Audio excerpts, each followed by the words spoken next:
All right, so let's talk about Marichyasana D. It's pronounced Marichyasana D. It has 16 vinyasas, and the Drishti is Parsva Drishti to the left and to the right, just like Marichyasana C, okay? So this is a very deep twist that has a lot going on. We have the leg in half lotus, applying the same principles as we did with Ardha Baddha Padma Paschimottanasana. We have the shoulder in internal rotation. We have the hips in internal and external rotation, okay? It's a lot going on, and it took me up until recently that I've gotten it, but I've always done the movement patterns every time I practice. I really want to focus on having the proper movement patterns will get you there. So even though you may not bind, or maybe you don't do the full expression of an asana, do the movement pattern. Act like you're doing it. For instance, in Marichyasana D, I always have acted like I'm doing it. And finally it came. It took 6 years, but nevertheless, it's here. It's not... The bind is not very close. It's just with my fingers, but the point is, with practice, the asanas will come in time. So with that being said, let's go ahead and go through it, okay? So we jump through from Dandasana, from Marichyasana C. We always bend the right leg first, and the left leg always comes into half lotus first, okay? We come into half lotus with the same principles as we did with Ardha Baddha Padma Paschimottanasana, okay? So bring the leg into a Janushirasana position.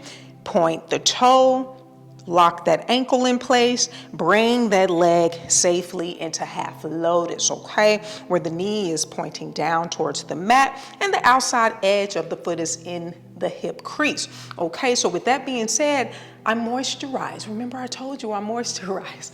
Any type of sweat, moisture, or anything will cause you to slip out of the asana. So if you don't have on pants, and you have on shorts, I really do recommend a cloth. So you want to bend this leg and lean over to the side of the asana where the half lotus is, and then lean forward slightly. Now, just like Marichyasana C, I like to give myself some mini twist, okay? So I'm here. Okay, I then bring my leg forward slightly. I bring my foot to the outside edge of that hip, okay? And when I say outside edge, I'm really on the outside edge of that hip, so my knee can come to the center line to give me room to do my mini twist and eventually bind in the asana, okay? So we're here. And to set up, I like to lean forward first and hug my chest close to that knee. Once I do this for a few moments, I then lean back and give myself a mini twist, just like I did with Marichyasana C. A mini twist. And I stay here for a moment, hang out, and then I try to get a little closer. A mini twist, another one. Then I get closer. I almost lift up on that foot to really get the armpit as close as I can to then attempt the bind. I bring the hips back down. I lean forward, find my fingers, and here we go. We're binded in Mari D. And I try to stay here longer than 5 breaths to really get into it, to really get into the twist, so my body can remember what this is and what it feels like. It's very challenging. Let's do the other side, okay? Safely and slowly bring that leg out of half lotus. Give that knee a good squeeze.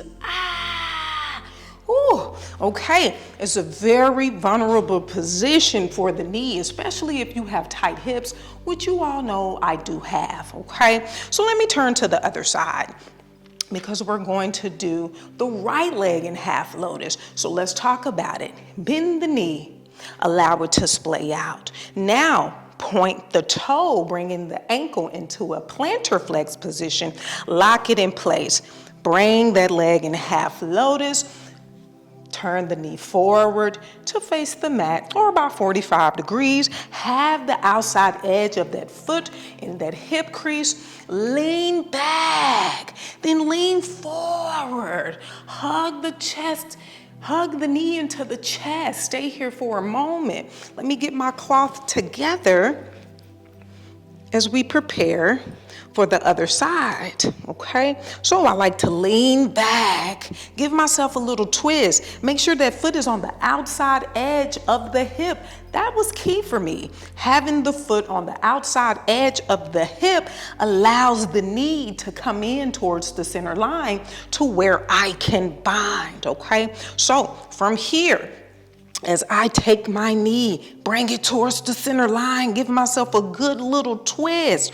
And then I try to get that armpit as close as possible to that knee. And I'm about there. And then I internally rotate. Sometimes I have to help myself to get my hand past my shin, take the other arm and find my fingers, and I bind. Gaze is over the shoulder, Parsva Drishti. And I try to stay here for a good little minute just to get the body to remember this movement pattern. And it's really tight, okay? The breath can become really hard to breathe, okay? And it can be a little labored, but I try to stay here just to feel how it feels to be in Marichi D, and then safely and slowly come out of it. Extend the leg that was in half lotus. Give the knee a good squeeze, okay? Again, I have really tight hips, so giving the knee a good squeeze just locks everything back in place. Now, we can go through the Vinyasa, but it might be a little slow, okay? I am not gonna lie to you and tell you that when I go to a Mysore style class, everything is okay. I take my time getting in it. But when I go to a lead primary, it can get a little sticky, okay? Because I'm trying to rush to stay with the breath. And sometimes I slip out of it, or I end up hurting my knees because I'm trying to come into the twist and my knee is up in the air because I'm trying to hurry up to get into the bind, and it's not often good for me. So sometimes when I come from a lead practice, I usually modify if I know for a fact I can't get into it, okay? So let's try to go through the Vinyasa. Forgive me if it's a little rough, okay? I'm human. I'm a student just like you. So let's go ahead and get into it. So from downward facing dog, Marichyasana D, Sapta Inhale, jump through. Where the left leg comes into half lotus. The right leg bends. Lean forward. Apply any type of cloths or anything you need. Lean back. Prepare.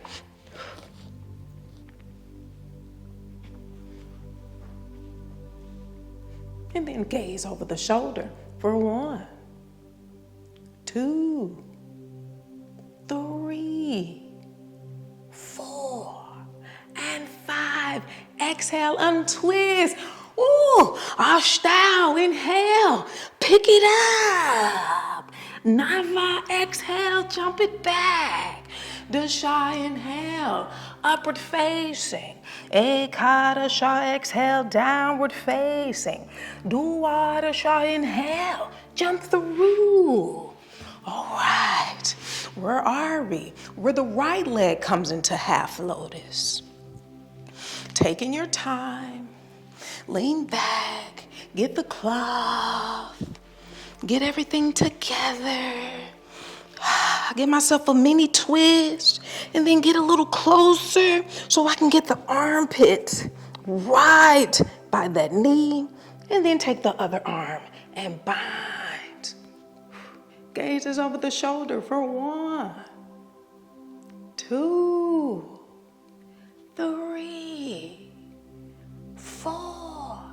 And 5, untwist. Come out of it safely. Give that leg a good squeeze. Let's do our Vinyasa. Trayodasa Inhale, pick it up. Caturdasa, exhale, jump it back. Pancadasa Inhale, upward facing. Sodasa Exhale, downward facing dog. All right, Marichyasana D. This is a good place to stop for half primary, okay? I want to let you know that half primary is actually where I stop in the practice on most days. I lift weights, I do cardio, I do handstands, and so to stay close to the Ashtanga practice, most days I do have primary. And then a few days out of the week, I'll do the full sequence. Kino just gave me a few poses from second series, so I'm so very excited about that. I've been doing those as well. So with that being said, don't beat yourself up about Mari D, okay? Before we go, let me give you some modifications that I use when I'm in a lead primary class, okay? So when we come into Marichyasana D, and I know I can't bind, what I will do is when I'm in Duadasana, I bend my right leg, and then I take the left leg that's supposed to be in a half lotus, and then I bring that foot close to the opposite thigh, okay? And then I apply the same principles as Marichi. So I lean back, and then I attempt the bind as I would in Marichi. And then this is my Mari D during a lead class. And also too, this can be your Mari D. This was mine for a very long time while my hips were opening up, okay? And they're still very tight. And I'm very careful because I don't want to hurt my knees. So if any time that you feel any type of knee pain or knee discomfort, just don't even do it. It's not worth it, okay? Knee pain isn't worth it. You need your knees. You got to run, you got to walk, you got to do yoga, you got to do all those things. So don't push in the asana. Take it from me. I did it. I've hurt myself, but now I know better, okay? It's not worth it. However, it does feel good to get into Marichyasana D because it took me so long, 6 years, okay? So with that being said, I hope you all enjoyed the tutorial. Come back, meet me here for Navasana, and then after that, we're going to the finishing sequence, okay? I'll see you soon. Get Kino's book. I'll see you soon.